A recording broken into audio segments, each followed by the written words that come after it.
খোকা, আজ একটু ভাত বেশি দিতে হলে কত বিরক্ত তুই। বৌমা ওষুধ আনতে বললে কত কথা শুনিয়ে দেয়। একটু আমার সঙ্গে কথা বলতে বললে তোর হাতে সময় নেই।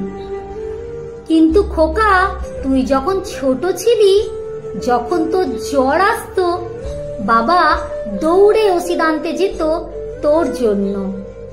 তুই সারা রাত আমার কোলে থাকতে চাইতিস, নিচে নামিয়ে দিলেই কান্না জুড়ে দিতিস। সারা রাত তোকে কোলে নিয়ে বসে থাকতাম রে। এমনকি বাথরুম পেলেও যাওয়ার উপায় ছিল না। তখন কই আমার এত বিরক্ত তো লাগেনি। আমার বয়স হয়েছে, চোখে ঠিকঠাক দেখি না, তাই চেয়েও নিজেকে খুব পরিষ্কার রাখতে পারি না। তাই তোর নাকি আমার কাছে আসতে ঘৃণা লাগে। কিন্তু খোকা, আমার মনে আছে তুই যখন বিছনায় পেচ্ছাপ করে দিতিস, তখন আমি তোকে শুকনোতে শুয়ে নিজে ভেজাতে শুয়ে থাকতাম, যাতে তোর কোনো কষ্ট না হয়। কই তখন তো আমার ঘৃণা লাগেনি। আমার খুব মনে পড়ে, একবার সবেমাত্র খেতে বসেছি, তুই পায়খানা করে ফেলেছিস। আমি খাওয়া ছেড়ে তোকে সঙ্গে সঙ্গে পরিষ্কার করেছি, যাতে তোর কোনো কষ্ট না হয়। কই তখন তো আমার ঘৃণা লাগেনি। কিন্তু সময়ের পরিবর্তনে আমার সবকিছু আজ তোর ঘৃণা লাগে, বিরক্ত লাগে। কেন বলতে পারিস? এত কথা শুনে বৃদ্ধার ছেলে সমরেশবাবুর উত্তর হলো, এরকম কাজ সব মাই করে থাকে। মা করবে না তো কে করবে? নিজের সন্তানের জন্য সব মা করে থাকে, এ আবার নতুন কি? তাই নাকি খোকা? তাহলে বল, সন্তানের কি করণীয় বৃদ্ধ মা বাবার প্রতি? তখন সমরেশবাবু বলেন, কেন, তোমাকে তো আমি ভালোই রেখেছি, ঘর থেকে বের তো করে দিইনি। কত ছেলে মেয়েকে দেখেছি মা বাবাকে বৃদ্ধাশ্রমে রেখে দেয়, রাস্তায় ফেলে দেয়, আমি তো সেটা করিনি।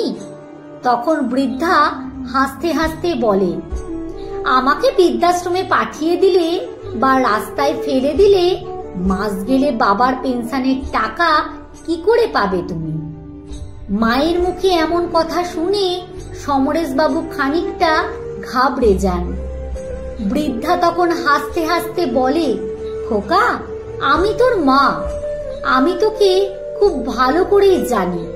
তাই আমি ঠিক করেছি আমার দেখাশোনা করার জন্য একজন লোক রাখবো, যে আমাকে দেখাশোনা করবে, আমার প্রয়োজনীয় জিনিস এনে দেবে, আমার সঙ্গে দুটো কথা বলতে পারবে।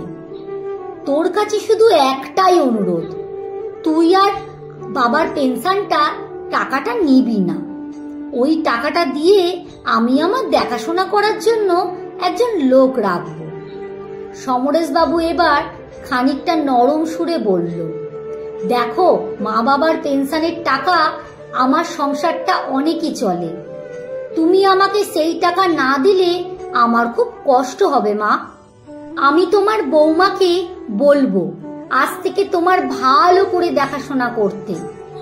আর এবার থেকে তোমার কখন কি লাগবে আমাকে বলবে, আমি তোমাকে টাইমে এনে দেব। ছেলের মুখে এমন কথা শুনে মাও রাজি হয়ে যায়।